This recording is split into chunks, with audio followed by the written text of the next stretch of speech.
জনাব Tarique Rahman sir call দিয়েছেন যে আগামীকাল কিংবা পরের দিন করলে তো এই হবে, আগামীকালই করতে হবে। তারও তো সে তো আরও বেশি নেটওয়ার্কের সাথে যুক্ত। তো তিনি আমাদের জানালেন যে না, এটি 6 তারিখ এটা আগামীকালই করতে হবে, একদিন সময় পেলে এই মুভমেন্টে সমস্যা করে দেবে। তো এর মধ্যে সবার মাঝে একটা এই অনুভূতিটা হয়েছে যে না, এটি একদিন পরে দেওয়া ঠিক হবে না। তারপর সবার ঐক্যবদ্ধভাবেই এটি 5 তারিখে এসেছে। গুলি করি, মরে একটা, আহত একটা, একটাই যায় আর যায় না, এই বাক্যের সাথে আমরা পরিচিত। 2024 সালের জুলাই গণ অভ্যুত্থানের সময় পুলিশের এক কর্মকর্তা এভাবেই আন্দোলনকারীদের দমানোর জন্য গুলি করে হত্যার কথা স্বরাষ্ট্রমন্ত্রীর কাছে স্বীকার করছিলেন।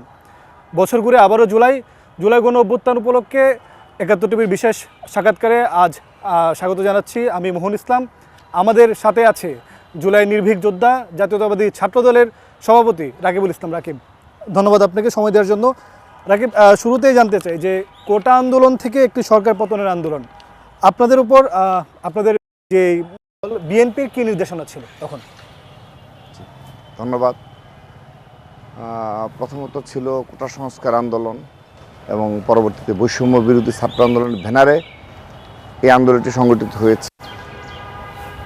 এটি ছিল ছাত্র জনতার ঐক্যবদ্ধ একটি প্রয়াসের আন্দোলন, যে আন্দোলনে ছাত্র জনতা সহ আপনি সকল শ্রেণী পেশার মানুষ একত্রিত হয়েছিল এবং একটি সত্যিকারের যে গণ আন্দোলন যাকে বলে সেটি ঘটেছিল। এবং অবশ্যই সেখানে বাংলাদেশের প্রধান দল হিসাবে এবং তৎকালীন প্রধান বিরোধী দল হিসাবে এবং জনগণের দল হিসাবে বিএনপির আপামর নেতৃত্ব এখানে অংশগ্রহণ করেছিল। বিশেষ করে আমরা বাংলাদেশ জাতীয়তাবাদী ছাত্রদল বিএনপি একটি সহযোগী সংগঠন এবং আমাদের অভিভাবক, সাংগঠনিক অভিভাবক হলেন জনাব তারেক রহমান।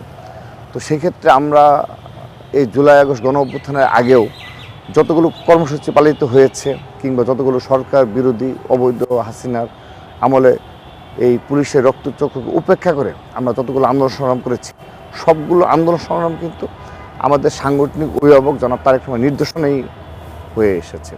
তারই ধারাবাহিকতায় এবং আমাদের ছাত্রদল প্রতিষ্ঠার পর থেকেই যখন ম্যাডাম ছিলেন অর্থাৎ দেশনেত্রী বেগম খালেদা জিয়া যখন ছাত্রদলের সাংগঠনিক অভিভাবক ছিলেন, তখনও ছাত্রদলের সকল কার্যক্রম বৃহৎ কোনো মুভমেন্টে অবশ্যই দেশনেত্রী বেগম খালেদা জিয়ার নির্দেশনা অনুযায়ী পালিত হতো।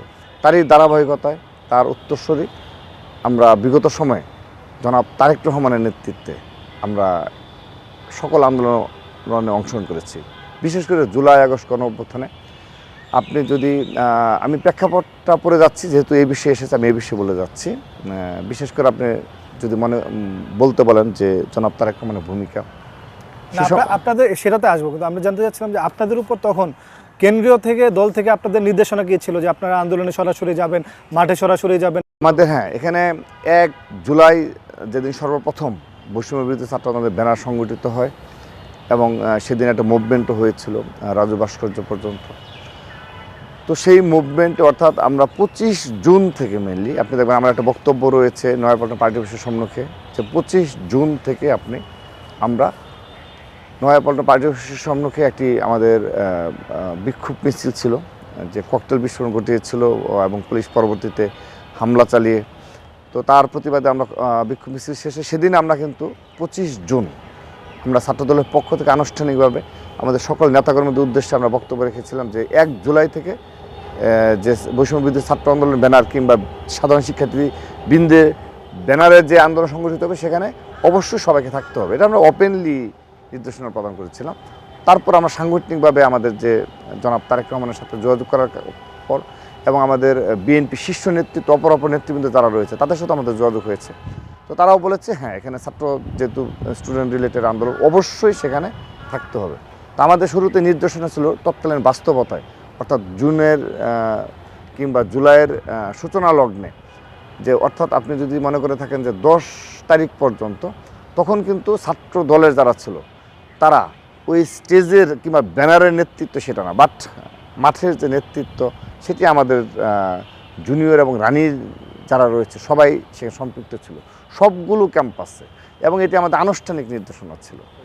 কিন্তু আমরা কখনো বলিনি যে এইটিকে তোমরা ছাত্র দলের আমাদের যে গতানুগতিক ধারা যে ছাত্র দলের ব্যানার স্যার আমরা কোথাও মিছিল করি না, এটা আমাদের একটা স্ট্র্যাটেজি। সেটি পক্ষ বিপক্ষ মত থাকতে পারে, আমাদের একটি অ্যাক্টিভিটিস নিয়ে অনেক প্রশংসিত হই আমরা মাঝে মধ্যে সেটি আমাদের অবশ্যই সমালোচনাও থাকতে পারে, কিন্তু আমরা শুধুমাত্র এই আন্দোলনে কিন্তু ছাত্রদলের যে প্রকাশ্য ব্যানার বাদ দিয়ে আমরা তাদের ব্যানারটাকে ব্যবহার করেছি এবং এটি কিন্তু ঘোষণা দিয়েই করেছি। তখন আসলে ইন্টারনেট বন্ধ হয়ে গেল একটি জুলাই মাসের শুরুর পরে এবং যোগাযোগের সুযোগ নেই। তখন সারা বাংলাদেশের যে আপনাদের ছাত্রদলের নেতাকর্মীরা রয়েছে যারা বৈষম্য বিরোধী হয়ে তখন আসলে আন্দোলন করছে, বা ছাত্রদলের নেতাকর্মীরা পদ পদবিতে ছিল, তাদের সাথে আপনাদের যোগাযোগটা কীভাবে হয়েছে এবং তাদেরকে নির্দেশনা কীভাবে দিয়েছেন?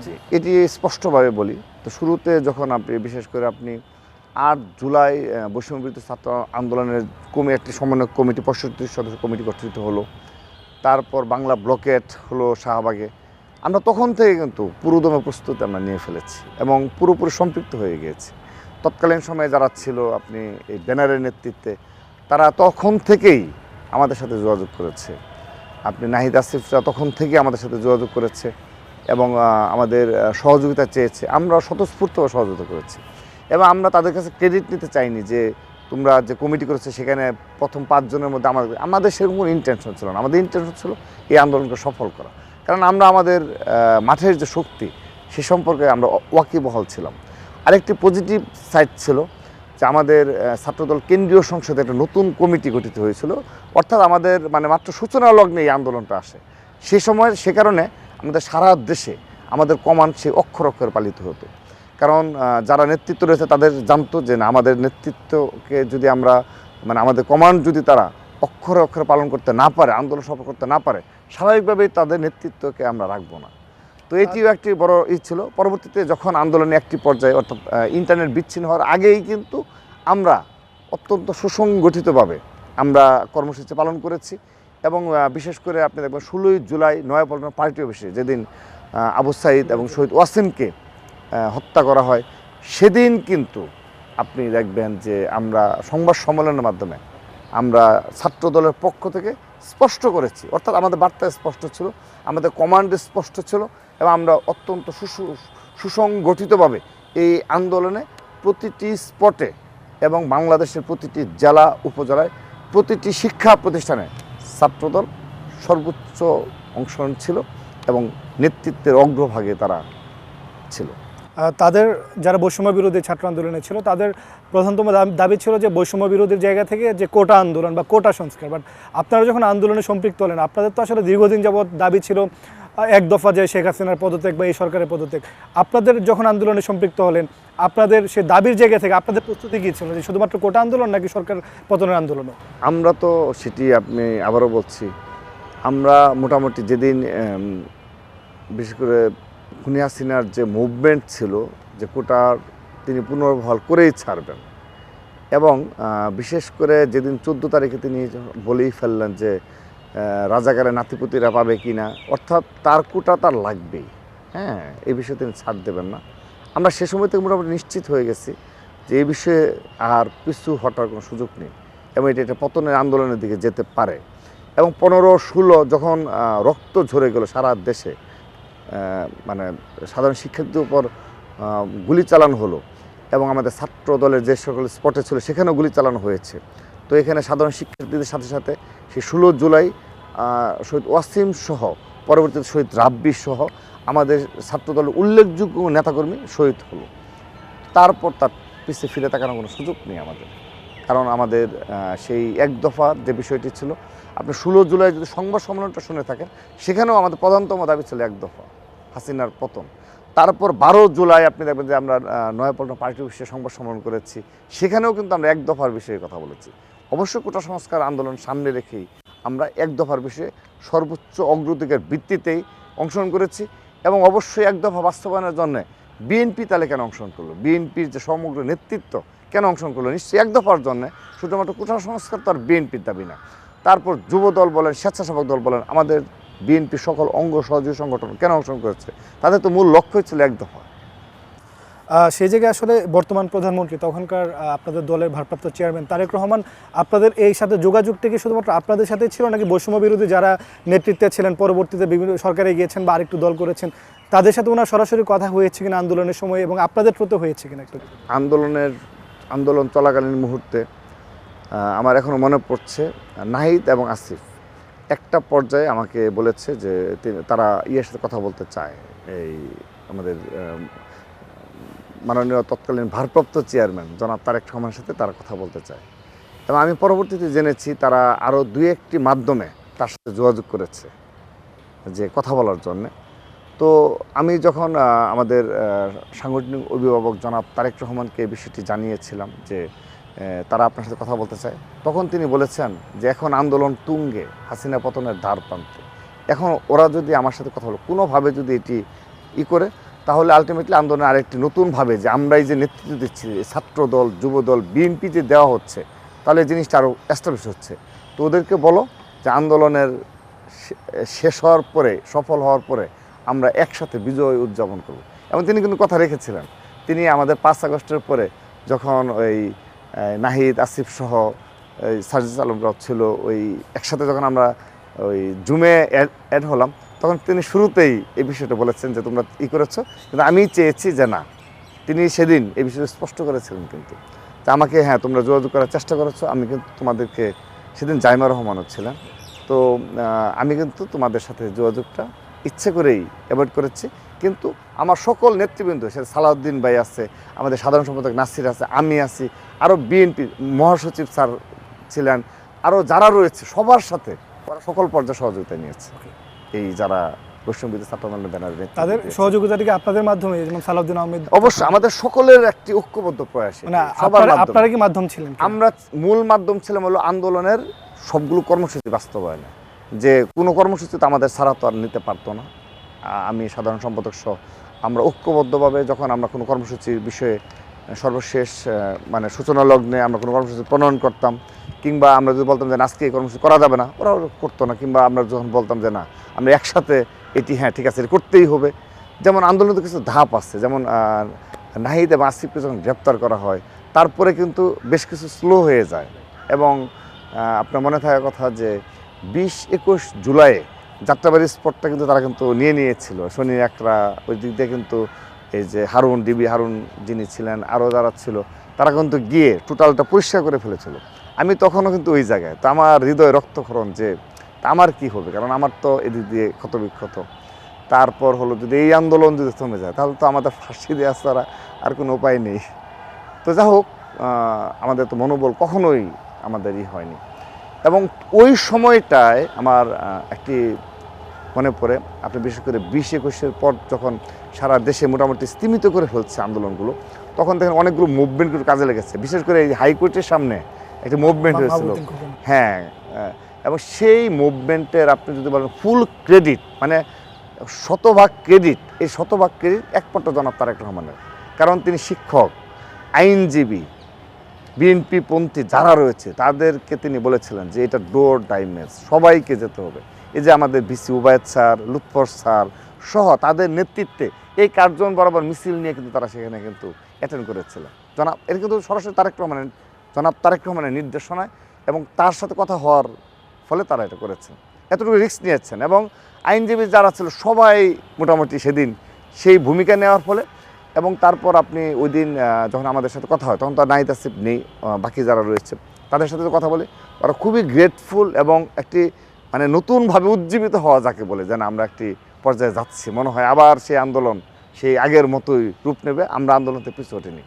এর মধ্যে তো কিছু ঘটনা রয়েছেই, যে ডিবিতে এদেরকে গ্রেপ্তার করে স্বীকারোক্তি নেওয়ানো নানাবিধ ছিল, কিন্তু আমাদের মনোবল কখনোই ভেঙে যায় না। হ্যাঁ, মাঝে মধ্যে তো মনে হতোই অবশ্যই, যে এই সময়গুলো তো মনে হতো যে হয়তো বা মৃত্যু খুবই সন্নিকটে, কারণ আমাদের তো বাসা থেকে বের হতে হয়েছে। আমাকে আপনি দেখবেন যে আমি শুধু আমাকে যাত্রাবাড়িতে হয়তো বেশি দেখা গেছে, কিন্তু আপনি দেখেন যে শহীদ মিনারে 3 আগস্ট আমি কিন্তু সেই যাত্রাবাড়িতে শহীদ মিনারে 3 আগস্ট আমাদের সকল নেতাকর্মী নিয়ে আমি সেখানে উপস্থিত ছিলাম এক দফা দাবি আদায়ের দিন। আপনি পুরানা পল্টন, নয়া পল্টন, কাকরাইল মোড়ে 4টি মিছিল, সবগুলো মিছিলে কিন্তু আমি অংশগ্রহণ করেছি, সবগুলো প্রোগ্রামে আমি অংশগ্রহণ করেছি।